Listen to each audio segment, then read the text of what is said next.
Amado Padre, amado Espíritu, ayúdanos. Gracias por venir, Espíritu Santo. Gracias por estar aquí. Gracias por tu presencia en medio nuestro. Yo te ruego que nos des un espíritu de revelación y sabiduría. Enséñanos tu camino, por favor. Enséñanos. Enséñanos tu camino, Señor. Enséñanos lo que tenemos que hacer, Señor. Queremos hacer tu voluntad, solamente tu voluntad, solamente tu voluntad. Gracias que no somos ninguna religión, no hemos nacido en ninguna denominación, te hemos conocido en plena libertad, Señor, y ayúdanos a andar en la libertad del Espíritu. No nos permitas llenarnos de tradiciones y costumbres, sino seamos llenos del Espíritu, Señor. Espíritu Santo, ayúdanos, por favor. Ayúdanos, por favor. Gracias, Señor. Gracias, Señor. El pastor Radamés dice, ustedes no han conocido el sistema, como no hemos conocido la denominación, y ustedes han nacido libres. Pastor Radamés pertenecía a una de las denominaciones más rígidas del mundo evangélico, y milagrosamente Dios lo ha sacado. Era el predicador de esta denominación, era el futuro, no sé si habrá presidente o qué será, pero era el tesoro de la denominación. Y Dios le ha revelado el Espíritu y lo ha sacado de la denominación. Y es un milagro, ha tenido que sufrir muchos años para una transición, para entender la vida en el Espíritu. Y él se admira de que nosotros nunca hemos estado en denominación, no conocemos la denominación. Y que Dios nos ayude a no llenarnos de costumbres y tradiciones de hombres, amén. Que andemos en la libertad del Espíritu, amén. Gracias a Dios no usamos corbata aquí, aleluya. No usamos corbata. Cuando yo estaba en el mundo antes de conocer al Señor, he sido entrenado en la guerrilla, en el comunismo, ¿no? Y yo no era parte de la guerrilla activa, pero yo estaba entrenado, siendo preparado por la izquierda, por el comunismo. El Che Guevara era mi profeta, amaba la revolución. Y dos cosas nos enseñan allá: a odiar a los americanos, tienen la culpa de todo, son los culpables de todo el mal, los americanos. Y el símbolo del sistema capitalista es la corbata, ¿no? Así que yo he aprendido a odiar a los americanos y a odiar la corbata, amén. No podía aguantar la corbata, ni los americanos. He nacido de nuevo, Dios me ha traído a su reino y me ha puesto a trabajar con americanos. Amén, aleluya. Y después los hermanos me han llevado a los estados, hemos ido toda la familia y tenía que usar corbata todos los días. Todavía me cuesta entender la cultura de ellos, pero he aprendido mucho de ellos y estoy agradecido porque Estados Unidos es una nación que ha sido fundada por los cristianos, amén, y su constitución es basada en la Escritura. Ahora la iglesia se ha desviado, pero Dios está soplando una nueva oportunidad por Estados Unidos, amén. Antes Estados Unidos era el norte en la iglesia, hoy día el norte es la China. La iglesia en la China es la iglesia más ejemplar que existe, pero Dios está dando una oportunidad nueva a Estados Unidos. Amén. No sé por qué le estoy contando estas cosas. Pero quiero hablar que Dios nos puede enseñar. Dios me ha estado hablando de dos palabras, una palabra en el hebreo y otra palabra en el griego, que significan lo mismo.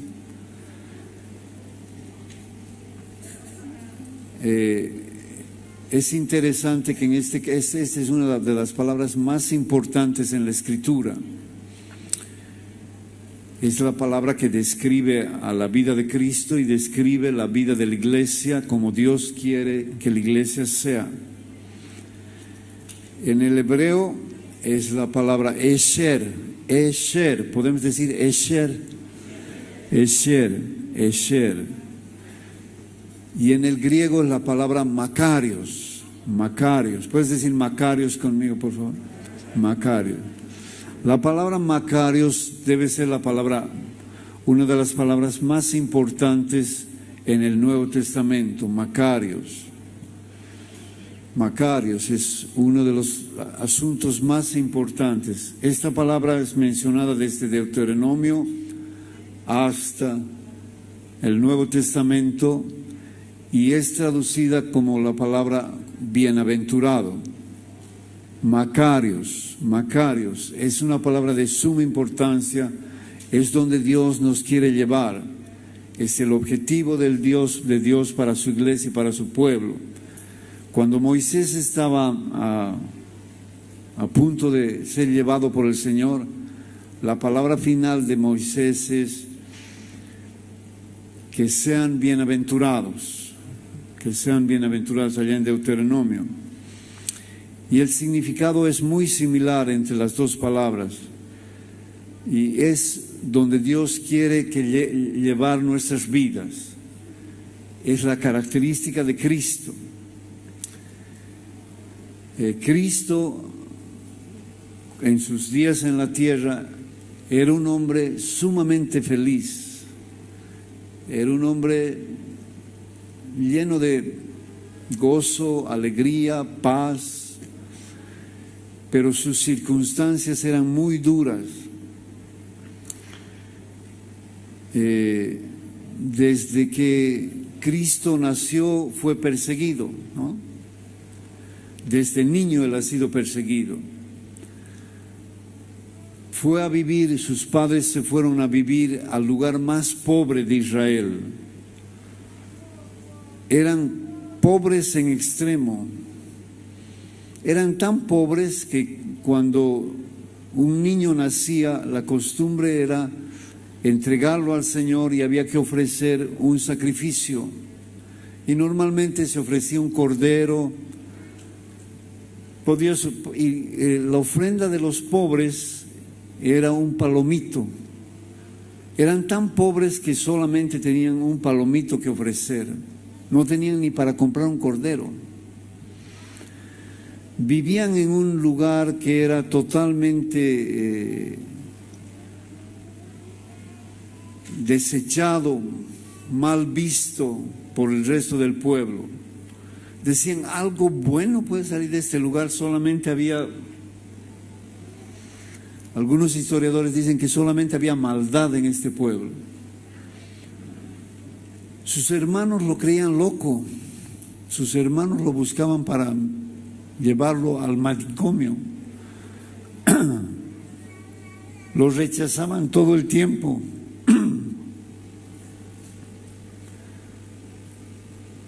Él era carpintero y los carpinteros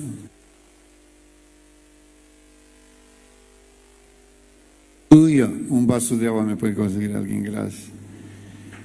Y los carpinteros eran los obreros más pobres.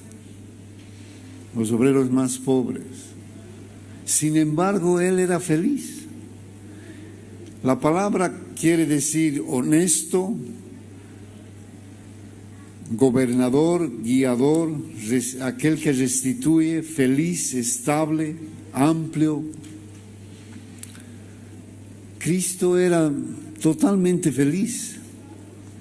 Esta palabra quiere decir la felicidad según Dios, más allá de las circunstancias. No importando cuál es tu circunstancia,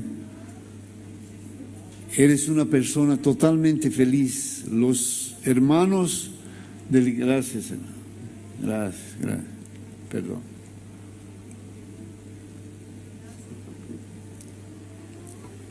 Los hermanos de la iglesia primitiva sufrían persecuciones atroces. Los emperadores romanos los perseguían, los odiaban, los romanos los odiaban el cristianismo.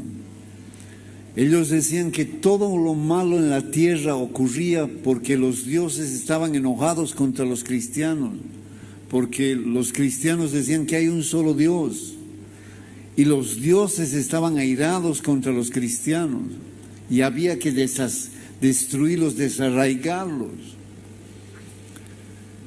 Y cuanto más serio era un emperador, un emperador romano, un César romano, la persecución era más cruel. Los pelaban vivos,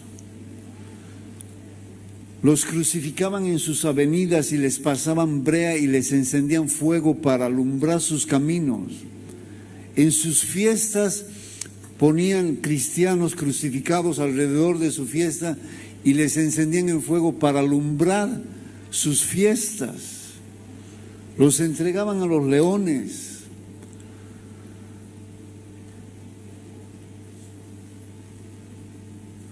Hay una historia de un hombre de Dios que está registrada en los Hechos y los historiadores dicen, Dios habla muy bien de él y dice que lo llevaron en una procesión a la fuerza a uno de sus dioses, y cuando la procesión se reunió en un lugar le dijeron: tienes que renunciar a Cristo, si no te vamos a quemar vivo. Y él dijo: no voy a renunciar jamás a mi Señor. Y lo colocaron dentro de lo que ellos llamaban el toro. Era un toro de metal, y lo colocaban dentro y prendían fuego abajo, y tenía como una chimenea por donde se oían los gritos del dolor. A los hermanos los ponían en aceite hirviendo. Si hay algo que este mundo aborrece y la ideología de género aborrece, es el cristianismo, la iglesia cristiana. Y la felicidad que ellos tenían cuando morían así, el gozo que ellos tenían, la honestidad que ellos tenían, la vida que había en ellos. Esta es la palabra Macarios. Esta es la palabra Macarios. Y Macarios ocurre cuando haces la voluntad del Señor, cuando has encontrado tu lugar en el cuerpo y haces lo que Dios te manda hacer, no importando las circunstancias difíciles o fáciles. Macarios ocurre cuando haces y vives en la voluntad del Señor. Y es donde Dios quiere llevarnos a cada uno de nosotros, a que encontremos nuestro lugar en el cuerpo y hagamos la voluntad del Señor. La hermana Fátima comenzó aquí hace muchos años atrás. Comenzamos a salir a marchar para defender la familia, para luchar contra la ley del aborto, y le llamamos a ella para que venga. Y ella vino y se unió a nosotros y comenzó a trabajar en este asunto del aborto, y luego empezó a trabajar más y más y más, y a hacer marchas y a comenzar a moverse y y ella ha entrado al Senado en La Paz cuando no había invitación, cuando no podía entrar. Ella ha entrado, ha hablado con los senadores, ha cambiado las leyes, han cambiado la ley, nos ha llevado a Sucre, hemos presentado una protesta porque la ley boliviana es contra el aborto, pero querían legalizar el aborto a pesar de la ley, y hemos conseguido con ella que los jueces cambien este intento de aborto, y hemos marchado contra el aborto y hemos peleado contra el aborto, y ella ha empezado a viajar, Dios le ha empezado a abrir las puertas, y Dios lo ha usado para despertar la iglesia en Latinoamérica. En Latinoamérica, en los países de Latinoamérica le dicen la Débora latinoamericana, y las iglesias en Latinoamérica han sido despertadas de ella, desde México hasta Tierra del Fuego. Están yendo ahora con Gabriel y están yendo a la asamblea de la OEA para frenar estas leyes a favor del aborto. Dios la está usando así. Ha encontrado su lugar y ella es feliz y Dios le provee todo, y cuando encuentras tu lugar en el cuerpo y haces la voluntad de Dios, esto es Macarios. Y Dios quiere de todos nosotros que encontremos nuestro lugar y seamos felices haciendo la voluntad del Señor.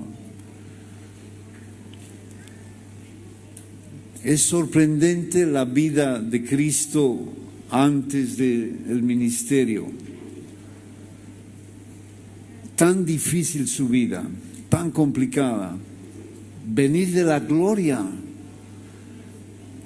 ir a vivir a semejante lugar, ser rechazado, ser criticado de esa manera, y nunca se resintió. Vivió feliz haciendo la voluntad de su Padre. Esto es lo que Dios quiere para cada uno de nosotros, que encontremos nuestro lugar y hagamos la voluntad del Señor, y encontremos ese gozo y esa calidad de vida. Macarios fue dada por primera vez cuando Jesús subió al monte y iba a hablar las bienaventuranzas, iba a hablar el sermón del monte. Él dijo la primera palabra, Macarios. Y yo creo que ha sido una proclama del Señor muy, muy fuerte. Él ha levantado su voz y ha dicho, Macarios, y comienza a explicar Macarios. Vamos a ver Hebreos 10, por favor. Hebreos 10.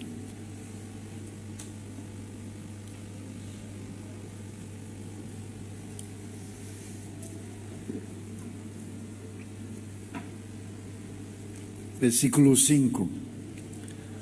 Por lo cual entrando en el mundo, dice, está entrando en el mundo, se está humillando a los máximo, a lo sumo, se está haciendo hombre, está dejando la gloria, que ni siquiera entendemos qué es la gloria, es algo tan extraordinario, y está dejándolo todo para venir a ser hecho esclavo de los hombres. Entrando en el mundo, dice, sacrificio y ofrenda no quisiste, mas me preparaste cuerpo. Holocausto y expiaciones por el pecado no te agradaron. Entonces dije, he aquí vengo, Dios, para hacer tu voluntad. Este es Macario, el hacer su voluntad. Como en el rollo del libro está escrito, diciendo primero, sacrificio, ofrenda y holocaustos y expiaciones por el pecado no quisiste, ni te agradaron, las cuales cosas se ofrecen según la ley. Diciendo luego, he aquí vengo, Dios, para hacer tu voluntad. Quita primero para establecer esto último. Vengo para hacer tu voluntad. Y su voluntad, la voluntad de Dios era muy dura para Cristo. Era tan difícil para él porque iba a ser abandonado por el Padre, que en Getsemaní, Lucas es médico y Lucas dice en Getsemaní que estaba agonizando, y está usando una palabra médica, estaba literalmente muriéndose de aflicción, de dolor, de dolor, la aflicción porque el Padre lo iba a abandonar y porque iba a recibir la ira del Padre. Era tan que cuando dicen los médicos que cuando entras en un nivel de aflicción tan alto, los poros se abren y comienza una hemorragia externa. Y dice Lucas que le chorreaba gotas de sangre. Él estaba yéndose, iba a morir y no se puede parar esta hemorragia. Comienza y es a la muerte.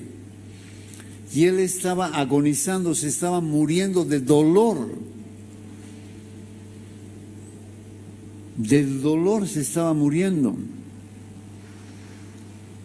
Y le dice: Padre, si puede pasar, hágase tu voluntad, hágase tu voluntad. Este es Macarios, no importando la situación, hacer la voluntad del Padre. Y Dios hace un milagro y lo sana y él va a la cruz. ¿Qué precio que él ha pagado? Ningún ser humano ha pagado un precio tan alto. Y él tenía una calidad de vida, y esta calidad de vida es la descripción de Macarios. 1 Corintios 10.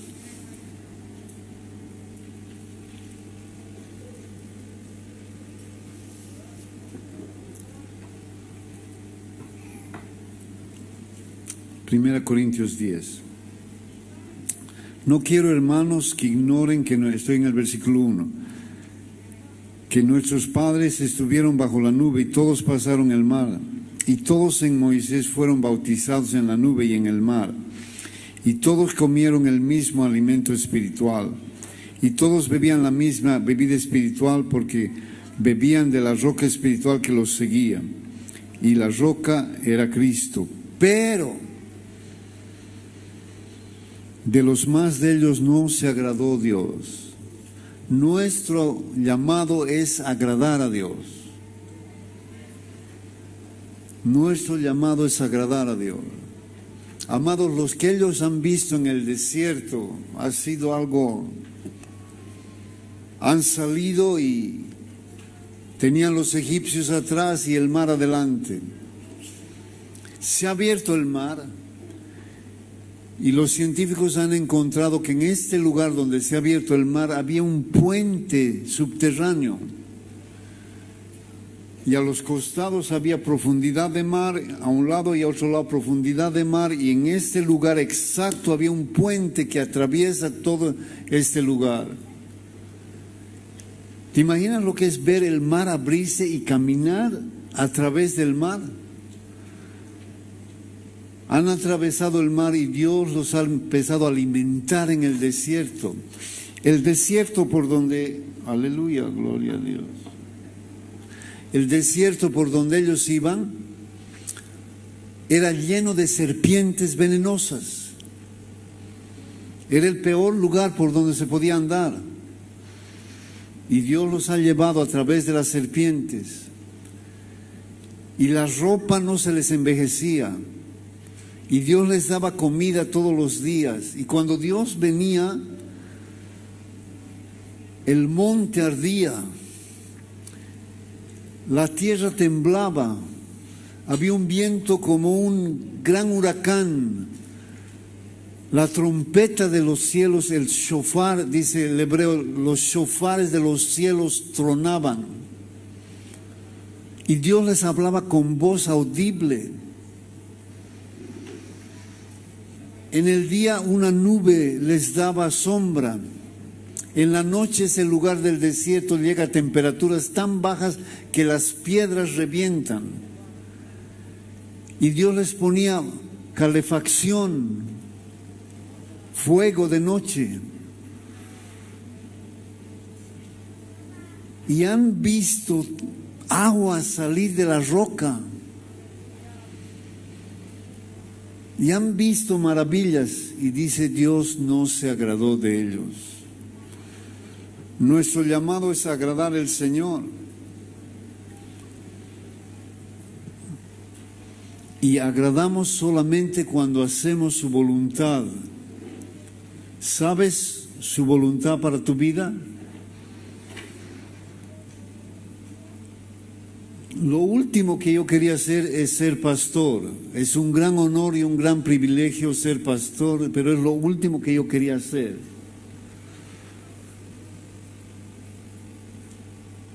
Yo quería estar sentado allá atrás. Y todavía le hacía tratos a Dios. Le decía, Señor, volveme rico. Y yo voy a financiar todos los gastos de la iglesia. Pero pastor... Pero esta es la voluntad de Dios y soy feliz, amén. Es la voluntad del Señor, amén. Amén. Entonces hay dos figuras que quiero usar esta mañana. Son dos figuras en el Antiguo Testamento. El Antiguo Testamento es figura, el Nuevo Testamento es cumplimiento. Dos figuras que quiero presentarles esta mañana de la vida que Dios quiere que tengamos, de Macarios. Una es la ley del vino, son dos leyes, y otra es la ley de la casa. El vino habla de la manifestación del Espíritu. Qué interesante que ha venido nuestra hermana aquí, ha leído, Anita ha leído sobre ir al monte, subir al monte. La vida del Espíritu es subir al monte, es el lugar alto, es la vida alta del Espíritu. El subir al monte es figura de la vida en el Espíritu, de la manifestación de la vida en el Espíritu. Y la ley de la casa, hay la ley del vino y la ley de la casa. La ley de la casa es la figura de la vida de Cristo. Y el Espíritu y la vida de Cristo deben caminar juntos. La manifestación del Espíritu es bella y maravillosa. Tan hermoso es cuando el Espíritu se manifiesta, sana, restaura, milagros, prodigios. Y de otro lado tenemos la vida, el carácter, la vida de Cristo. Son dos cosas que deben manifestarse, que hacen Macarios, que producen Macarios, la vida del Espíritu y la vida de Cristo. Jesús dijo, en verdad, son dos cosas que deben manifestarse en tu vida. Ese es Macarios. Cristo viene, el Hijo de Dios, la palabra de Dios, viene y se manifiesta. Pero Cristo, la manifestación de Cristo, gracias, amado, gracias. La manifestación de Cristo no es suficiente, hermanos. Con todo lo maravilloso que es, Cristo vino, se manifestó y les dijo, no hagan nada, por favor no hagan nada, hasta que el Espíritu sea derramado de lo alto. Quiere decir que la vida de Cristo sin la vida del Espíritu no es suficiente. Necesitamos la vida de Cristo y necesitamos la vida del Espíritu. Les dijo, por favor, váyanse a un lugar alto, oren y no hagan nada. Él estuvo 40 días con ellos después de resucitado, enseñándoles sobre el reino de Dios, pero esto no era suficiente, tenía que venir el Espíritu. Tenía que venir el Espíritu. Entonces, tenemos a Cristo, tenemos el Espíritu, pero Dios quiere liberar la manifestación del Espíritu como nunca antes, para que la vida de Cristo sea manifiesta en la faz de la tierra como nunca. Estamos entrando en lo que los hermanos llaman de la reforma, la segunda reforma de la iglesia. Estamos entrando en un tiempo maravilloso del Espíritu y de la predicación de la palabra como nunca. La figura es, Jesús usa la figura de las vírgenes prudentes y las vírgenes insensatas.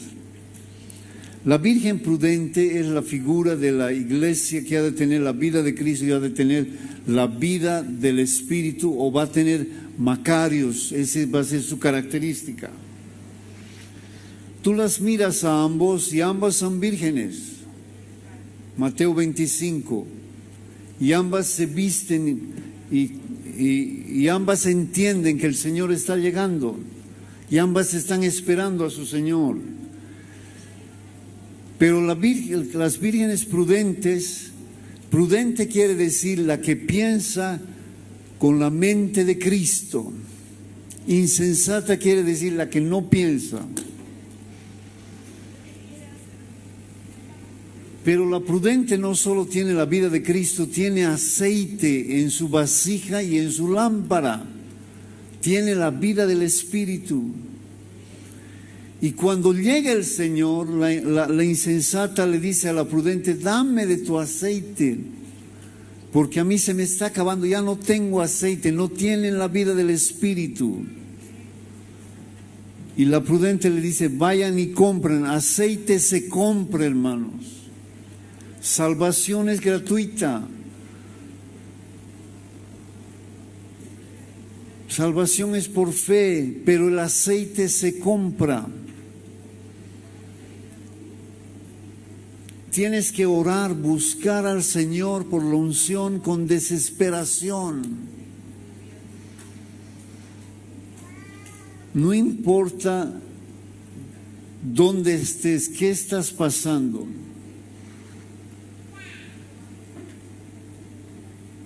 Necesitas la vida del Espíritu para manifestar macarios. Vino la Reforma y los luteranos comenzaron a predicar la salvación por fe. Y se levantó un grupo de hermanos, los moravos, y ellos tuvieron un mover misionero impresionante. Enviaron misiones, todos sus hombres salieron para las naciones y dieron sus vidas. Es impresionante la historia de ellos. Hay unas historias impresionantes. Luego se levantaron los anabatistas y restauraron el bautismo en agua. Se levantaron los pietistas, y los pietistas, su énfasis era en grupos pequeños, y cada uno tenía sus formas y sus maneras. Y comienza una persecución en Europa, y los hermanos moravos van a un lugar en Europa, un bosque, pobres, y empiezan a talar los árboles y empiezan a edificar sus casas y a edificar un pueblo. Y en este pueblo era un lugar donde había libertad para creer en el Señor. Y los anabatistas se enteran de este asunto y se van a este pueblo. Y los luteranos se van a este pueblo.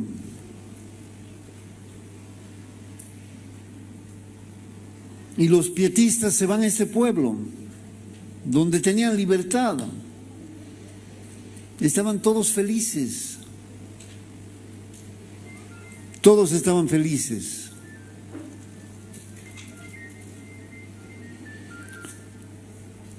Y empiezan a vivir juntos.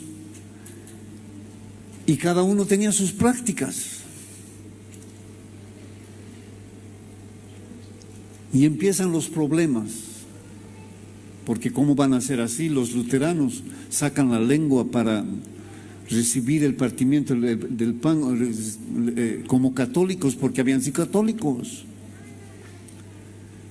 Y los moravos decían, tenemos que ir por el mundo entero, tenemos que salir de misioneros. Y los anabatistas dicen, no, tenemos que bautizarnos. Y los pietistas dicen, no podemos reunirnos tantos, tenemos que reunirnos de grupos pequeños. Y empiezan los problemas. Y había un conde, un hombre de Dios tremendo, que estaba allá y ve toda esta crisis y los reúne y les dice, no podemos seguir en esta crisis. Nos estamos a punto de dividir y tenemos que orar, oraremos. Le daremos una oportunidad al Espíritu y oraremos. Y comienzan a orar. Y dice, vamos a hacer lo siguiente. Cada uno va a escoger media hora del día. Uno va a escoger de 8 de la mañana y va a orar hasta 8:30. Y otros van a escoger de 8:30 a 9. Y otros de 9 a 9:30. Y vamos a llenar las 24 horas y vamos a orar. Un hombre de Dios tremendo. Y dicen, bueno, daremos una oportunidad al Espíritu. Y oran, empiezan a orar, hermanos, y viene un avivamiento. Se derrama el Espíritu. Y empieza a nacer un amor entre los hermanos. Un amor entre los hermanos. Y se olvidan de sus formas. Y tú sabes cuántos años han orado por 24 horas y han mantenido la unidad durante 100 años. Se llamaba la vigilia de los 100 años. Y han mantenido la unidad y Dios ha hecho maravillas. 100 años. Las circunstancias eran muy complicadas. El Espíritu va a producir macarios. Y el sello va a ser el amor incondicional. Amén. Amén. 2 leyes que deben manifestarse para que Dios produzca esto. Y Dios nos está llevando a este lugar. La ley del vino y la ley de la casa.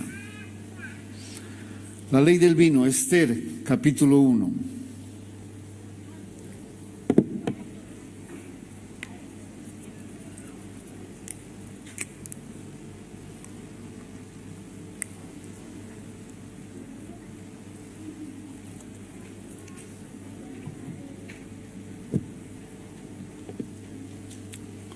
Versículo 7. Y daban a beber en vasos de oro y vasos diferentes unos de otros mucho vino real, de acuerdo a la generosidad del rey. Y la bebida era según esta ley, que nadie fuese obligado a beber, porque así lo había mandado el rey a todos los mayordomos de su casa, que se hiciese según la voluntad de cada uno. Dios quiere darnos a beber su vino, la vida del Espíritu, pero tú vas a decidir cuánto beber. Tú vas a decidir cuánto quieres. Cuanto más quieras, más alto el precio que pagar. Pero tú vas a decidir. La vida del Espíritu. ¿Cuánto vino quieres? Es la pregunta de Dios.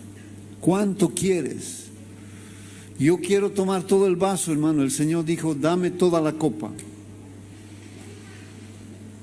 Yo quiero tomar todo el vaso. ¿Tú cuánto quieres, hermano? Es tu decisión. ¿Quieres todo el vino? ¿Quieres toda la vida del Espíritu?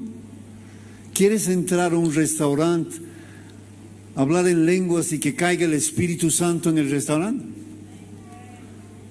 ¿Ah?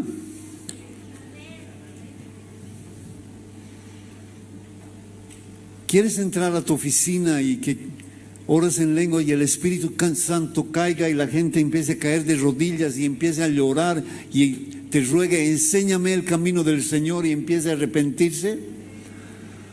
¿Quieres ver los incrédulos ver el infierno y correr para rogarte que le ayudes a recibir al Señor?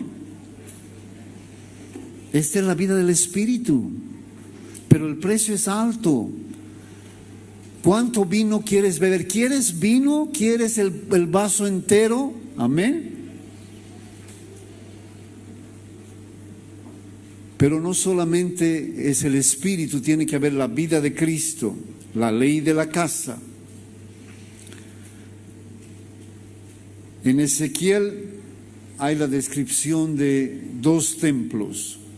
El primer templo es el templo tradicional y las medidas son las medidas tradicionales, y este templo estaba lleno de idolatría. Israel se había vuelto a los ídolos, había creado una religión que decía: mis obras me van a salvar, Dios no necesito la gracia del Señor, mis obras me salvan.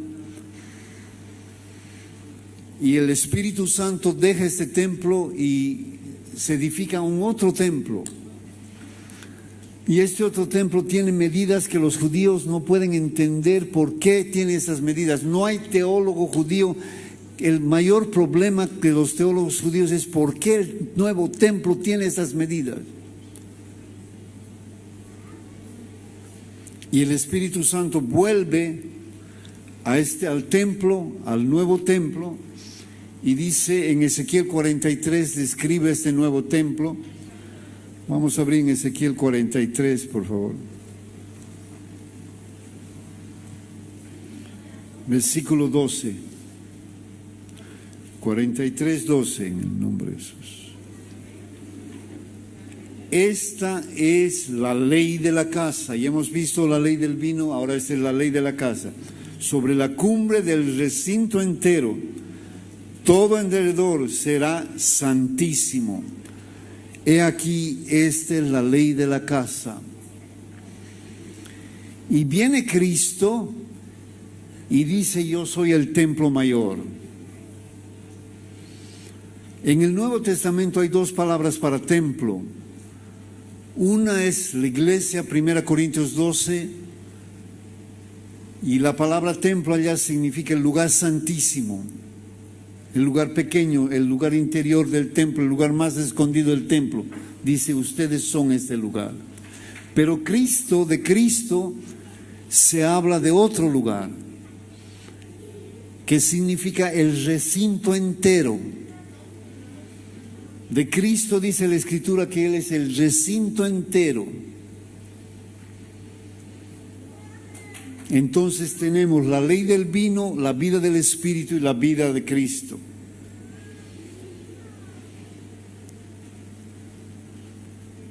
Cuando habla de el templo mayor o el recinto entero, Cristo usa la palabra hierón, y cuando habla del templo, el lugar santísimo, usa la palabra naos, que quiere decir el lugar santísimo.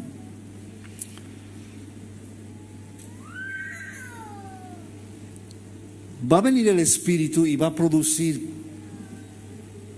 y está produciendo por lo menos 2 cosas. Una manifestación de amor incondicional fuera de lo normal, y una dependencia total de Dios. Vas a vivir dependiendo totalmente de Dios. Vas a perder el control de todo. Ya no vas a tener libertad para comer, para salir, para entrar, para nada. Dios va a gobernar tu vida totalmente. Si bebes el vino,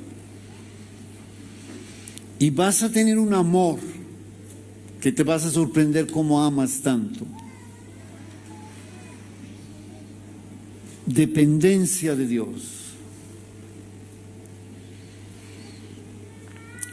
Eliseo, el profeta Eliseo, era de una familia muy pudiente, que tenía muchos recursos. En aquellos días la economía de Israel en los pueblos se basaba en una, dos o tres familias, como por ejemplo en la historia de Ruth. Boaz era uno de esas familias ricas, adineradas, y estas familias daban trabajo a lo demás del pueblo. Y cuando funcionaba bien, cuando buscaban a Dios y Dios bendecía dos o tres familias, no había pobres en el pueblo. Trabajaban para ellos, pero vivían bien.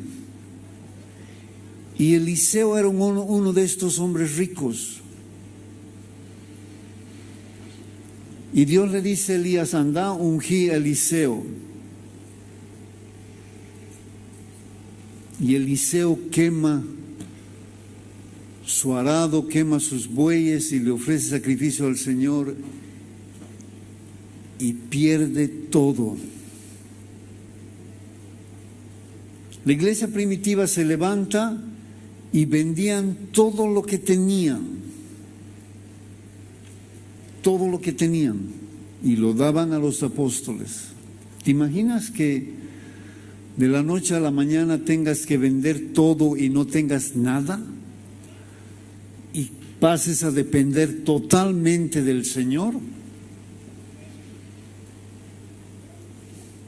Vamos a ir a Primera de Reyes 19. No estoy diciendo que eso va a ocurrir, pero estoy diciendo que Dios va a crear una dependencia de Él total, maravillosa, total. Primera Reyes 19.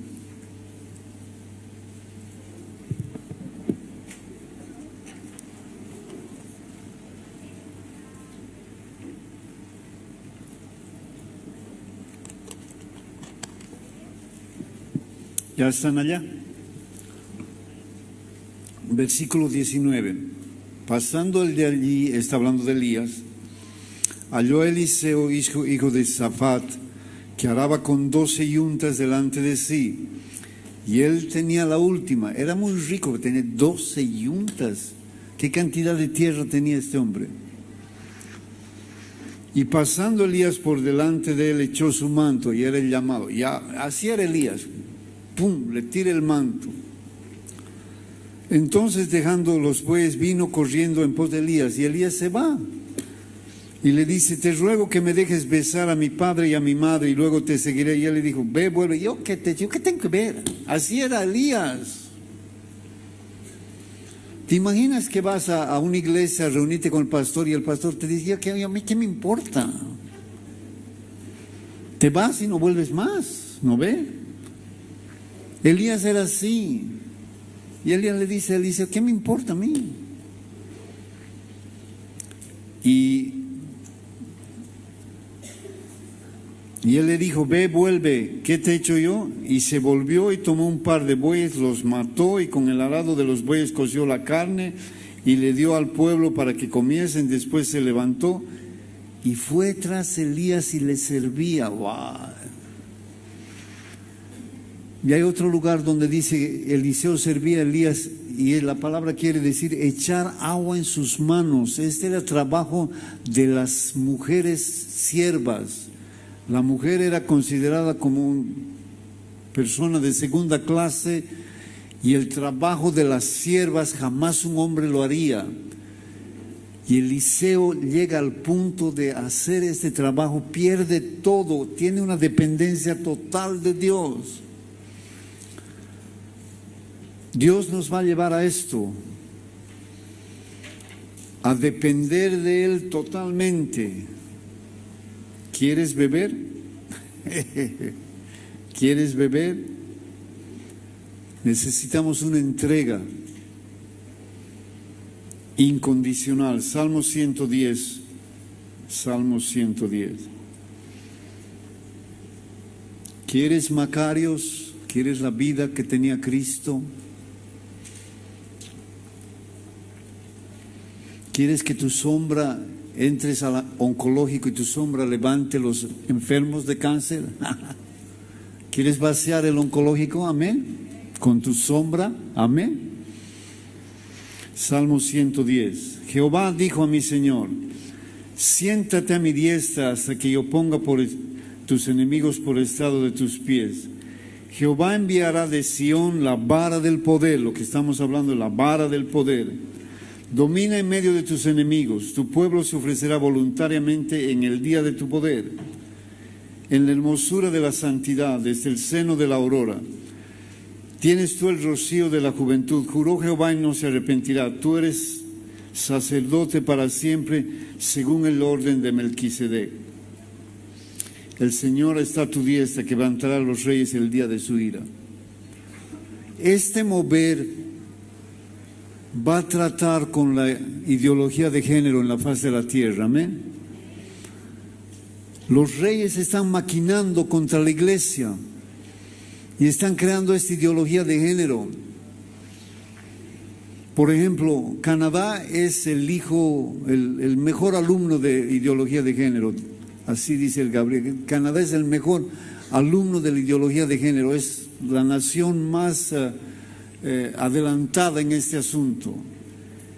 El primer ministro canadiense es un hombre millonario. Dona millones para este asunto, para deshacer la iglesia y poner este asunto como forma de vida, para destruir la familia. Pero la iglesia se va a entregar y Dios va a enviar de la iglesia la vara del poder, amén, para tratar con este asunto, amén. Hay dos varas, dice el pastor Radamés: la vara de autoridad, la vara de poder y la vara sacerdotal. Aquí habla de la vara del poder y habla de el sacerdote.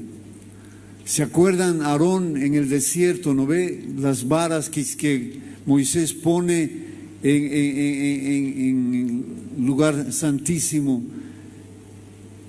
Ponen el arca y la vara de Aarón reverdece. ¿No ve? Había la vara del sacerdote. El sacerdocio y el poder van a andar juntos como nunca. Amén. La vida del Espíritu y la vida de Cristo, el poder de Dios. Amén. Mateo 5, Macarios.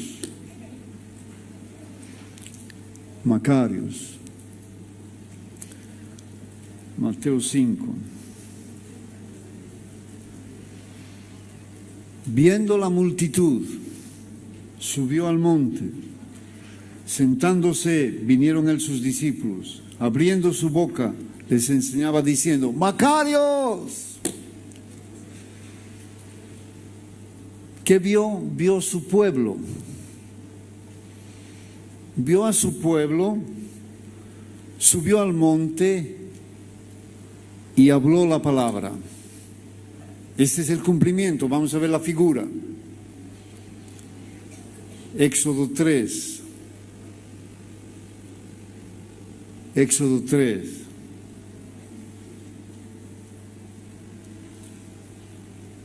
¿Están allá? ¿Ya están allá? No. La figura. Monte. El Señor en el monte, hablando. Dios viendo su pueblo, subiendo al monte, y hablando. Éxodo 3, 1.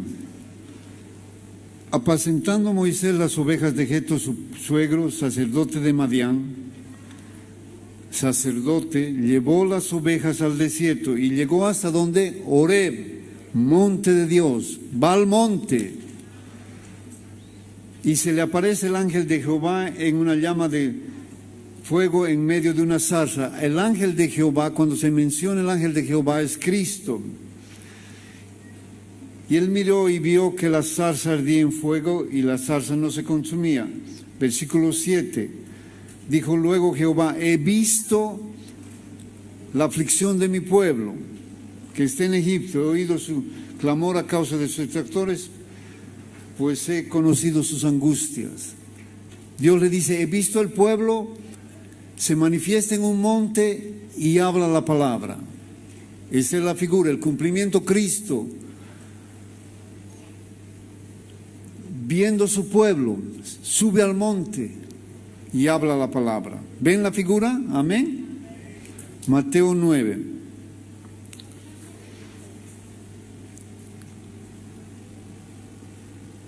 (36) Al ver las multitudes, su pueblo, al ver a su pueblo, tuvo compasión de ellas, porque estaban dispersas como ovejas que no tienen pastor. Vio a su pueblo. En la figura vio al pueblo bajo la opresión de Egipto. En el Nuevo Testamento vio al pueblo bajo la opresión del Imperio Romano, bajo una religión corrupta. Y sube y abre su boca. Y lo primero que dijo es Macarios. Macarios. Cantares 2.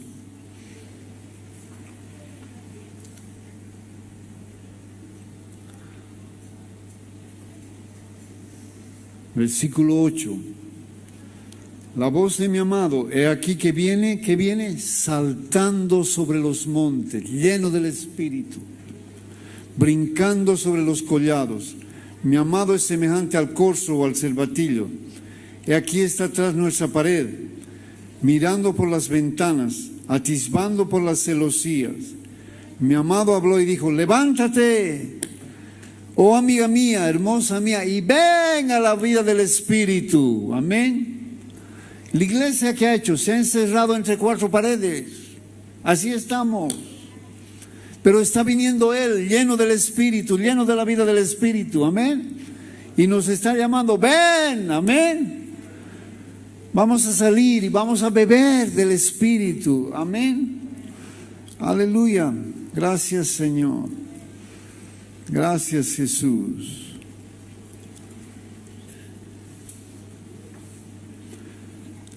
Necesitamos la vida del Espíritu porque Dios está entrando a una nueva manera de hacer. A partir de Cristo, Dios ha entrado a una nueva manera de hacer. La vida del Espíritu. La vida del Espíritu. Para que esta vida en el Espíritu, dos cosas van a suceder. Génesis 1.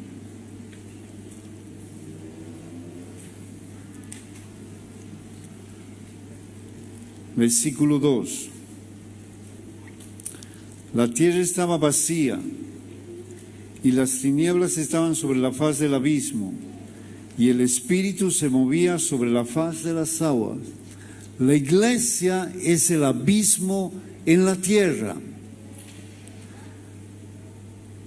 El abismo de Dios está en los cielos, y el abismo de la tierra es la iglesia. Abismo es un lugar profundo que no tiene fin. ¿Cómo el Espíritu de Dios puede venir a morar en nosotros? Porque somos un abismo. Pero dice que tinieblas han cubierto el abismo. Dios está limpiando nuestras tinieblas. Nos ha sacado de las tinieblas para que el abismo de la tierra tenga comunión con el abismo de los cielos. En el versículo 7 dice que Dios hizo la expansión y separó las aguas que estaban debajo de la expansión de las aguas que están sobre la expansión. Necesitamos limpiarnos de toda mezcla, separar lo terrenal de lo celestial. Mira conmigo el Salmo 42. 42. Versículo 1 y 2. Como el ciervo brama por las corrientes de agua, así clama por ti, oh Dios, el alma mía. Mi alma tiene sed del Dios vivo. ¿Cuándo vendré y me presentaré delante de Dios? Un abismo llama a otro a la voz de tus cascadas. Todas tus ondas y tus olas pasaron sobre ti. Hay un clamor en el Espíritu en la iglesia. El abismo está clamando. Y Dios va a hacer un milagro. Y Dios va a derramar sus aguas como nunca. Amén. Él se sienta sobre el monte. El monte es algo muy visible, hermanos.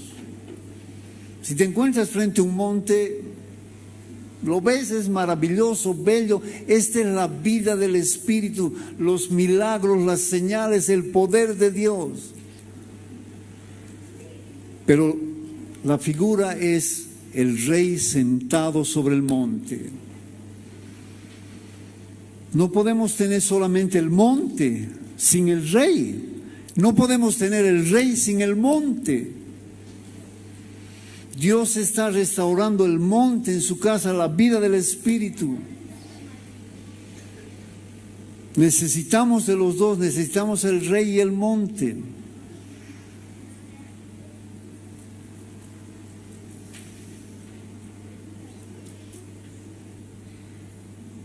Es la multiforme sabiduría, las bienaventuranzas, bienaventurado es la descripción de la vida de Dios que está edificando en su iglesia. El monte sin el rey produce abuso. El rey sin el monte no glorifica a Dios.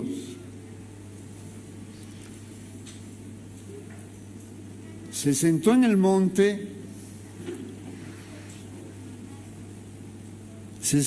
monte, y dijo: Macarios, bienaventurados.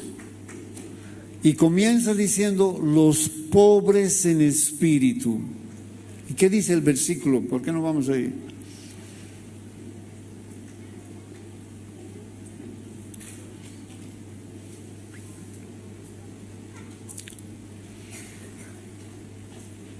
Mateo 5. Bienaventurados los pobres en espíritu. ¿Qué dice de los pobres en espíritu? Porque de ellos es que el reino de los cielos. La primera característica es pobre en espíritu. ¿Qué Dios le da al pobre en espíritu? ¿Qué le da Dios al pobre en espíritu? El rey, todo el reino. A los que tienen hambre y sed de justicia, Dios les da justicia. A los que lloran, Dios les da consolación. A los misericordiosos, Dios les da misericordia. Pero al pobre en espíritu le da ¿qué? Todo el reino. ¿Qué le da? Todo el reino. 2 Corintios 8. Versículo 9. Ya conocen la gracia de nuestro Señor Jesucristo, que por amor de ustedes se hizo pobre, siendo ricos, para que vosotros por su pobreza fueran enriquecidos. La palabra pobre es pobre en extremo. Total dependencia. ¿Qué tiene aquel que tiene total dependencia de Dios? ¿Cuánto del reino tiene? Todo el reino. Cuando no somos totalmente dependientes de Dios, del reino, Dios nos da porciones. Cuando somos totalmente dependientes de Dios, Dios nos da ¿cuánto? Todo el reino. Amén. Amén. Él se hizo pobre. Lee Filipenses 2 después y ve la entrega del Señor. Él se hizo pobre. Y vivió así toda su vida. Había un muchacho en el Antiguo Testamento, un consentido, vanidoso, malcriado, hijo del rey, hermoso. ¿Te imaginas lo que era? Es hijo del rey. Las muchachas en Israel andaban, wow, todas las mamás tenían sueños con que su hija se casaba con este muchacho. No sabía nada de responsabilidad. Y el rey está muriendo y lo nombra rey a él, Salomón.